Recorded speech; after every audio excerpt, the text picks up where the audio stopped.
खुलुमबाय आं माइनाव बसुमतारी गिबियावनो नोंथांमोनखौ आंनि चेनेलाव बरायहरबाय लोगोसे गोजोन फुंबिलिनि गाहाम हामलायथि बावहरबाय नोंथांमोननि थाखाय आङो लानानै फैलायबाय गोदान मोनसे रादाब नोंथांमोना भिडिअखौ अननानै जोबजासिम नायलांदो। दिनैनि माखासे गोनां खौरांफोरानो जादों दा किं अफ बड' बैसागु एलबाम 2025 बान्थाखौ बर'नि फेस्ला फावखुंगुर बिथां मेन्डेला ब्रह्म बिथाङा मोननो हादों। सालबारि डिस्ट्रिक्ट बड' साइन आर्टिस्ट एस'सिएशना हायेनसा क्लाब दिहिरानि बानजायनायाव खुंनाय खुंगा 31थि रंजालि बैसागु फोरबो फालिथायनि गेवलां मेलनि गेजेरजों बे बान्थाखौ बिथां मेन्डेला ब्रह्मनो होनो थि खालामदों। बर' बैसागु एलबामाव महरगिरिनि कन्ट्रिबिउसन एन्ड पारफरमेन्सखौ नोजोर बोनानै जिल्लानि बेन्दोंनि सिङाव थानाय महरगिरिफोरनो बे बान्थाखौ देग्लाय बोसोरनिफ्राय जागायनानै गिबि खेबनि थाखाय होनो लानाय जादों। बान्थाजों गंसे ट्रफी, सार्टिफिकेट आरो नोगोद 10,000 रां होनाय जागोन होनना मिथिनो मोन्दों। मख'नो गोनांदि देग्लाय बोसोराव मेन्डेला ब्रह्म बिथाङा मोन 13 बैसागु एलबामाव बाहागो लादोंमोन। 2024 मायथाइनि union public service commission (UPSC) आनजादनि जोबथा फिथायखौ थांनाय मैया फोसावना होबाय। सेथि मासि एबा टप 1आव उथ्रिसारनो हादों उत्तर प्रदेशनि शक्ति दुबे आरो नैथि मासि एबा टप 2आव हर्षिता गल बिथाङा जायगा आवग्रिनो हानायखौ मिथिनो मोननाय जादों।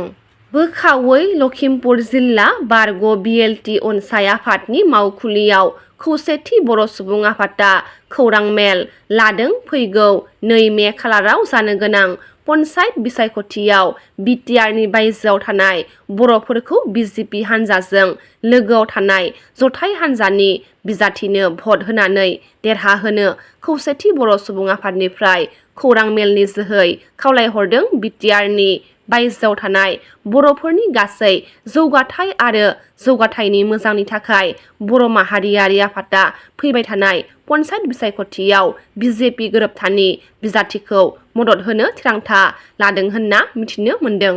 कभिड-19 समाव बन्द खालामनाय कैलाश मानसरोवर यात्राखौ 4 बोसोरनि उनाव बोहैथि बोसोरनि फैगौ 30 जुननिफ्राय फिन बेखेवनो थिरांथा लादों। दावबायारिफोरा उत्तराखन्ड जानानै दावबायनो हासिगोन। आइजोफोरनो 10,000 रां होनायनि उनाव फैगौ 2026 मायथाइयाव 25,000 आरो 2027 मायथाइयाव 50,000 रां होगोन होनना फोरमायथिदों आसामनि गिबि मन्थ्रि बिथां डक्टर हिमन्त बिश्व शर्मा बिथाङा गेसनि बेसेनखौ बोहैथि बोसोराव 250 निफ्राय 300 रांसिम खमायगोन आरो साहा बागानाव खामानि मावग्राफोरनि थाखाय बागाननि लाइनआव थानाय सुबुंफोरनो हानि मोनथाय होनो राहा खालामगोन। लोगोसे झुमुर मोसानायखौ फैबाय थानाय समाव दिल्लीसिम लानानै थांगोन होननानै गिबि मन्थ्रि बिथाङा बुंथिनायखौ नुनो मोननाय जादों। बाक्सा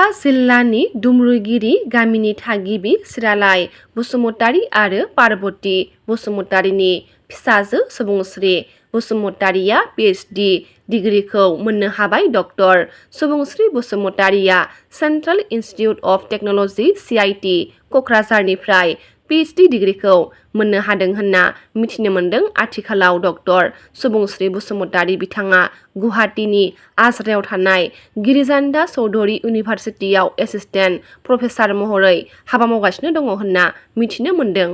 चिरां जिल्लानि बासुगाव ओनसोलनि आफादफोरा जोबथा बिदाय होदों। रुंसारि बर' थुनलाइ मुलुगनि मुंदांखा थुनलाइगिरि लक्ष्मीनाथ ब्रह्मखौ साहित्य एकाडेमि बान्था मोनगिरि थुनलाइगिरि आरो गोबां बिथिंनि थुनलाइगिरि लक्ष्मीनाथ ब्रह्मनि रुंसारि जानायखौ बर' थुनलाइ मुलुगनि थाखाय मोनसे गिदिर खहा होनना बुंथिदों एबसुनि गाहाय नेहाथारि खनीन्द्र बसुमतारी।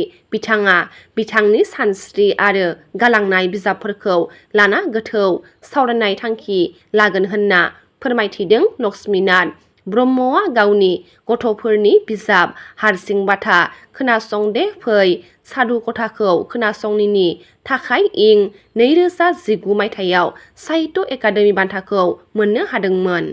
गिबि खेबनि थाखाय बड'लेण्ड रादाब खौरां बिजोङा नोंथांमोननि थाखाय लानानै फैदों अनलाइन बैसागु मोसानाय बादायलायनाय हाबाफारि आरो सेथि बान्थाखौ 10,010 रां आरो नैथि बान्थाखौ 5,050 रां होनो फोसावनायखौ नुनो मोननाय जादों। नि रादाबा एसेनोसै। गाबोन फिन गोदान रादाब लानानै लोगो मोनगोन। नोंथांमोना भिडिअखौ जोबजासिम नायबायब्ला अन्नानै लाइक, शेयार, कमेन्ट लोगोसे साबस्क्राइब खालामनानै होदो। गोजोन्थों।